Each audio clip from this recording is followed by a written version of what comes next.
సీతారాముల కళ్యాణం ఇది కనివిని ఎరుగని శుభతరుణం.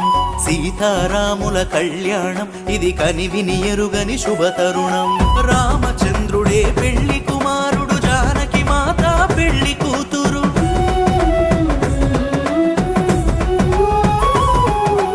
అవనిలోనే ఆదర్శపు జంట, చూసిన కనులకు కన్నుల పంట. సీతారాముల కళ్యాణం ఇది కనివిని ఎరుగని శుభతరుణం.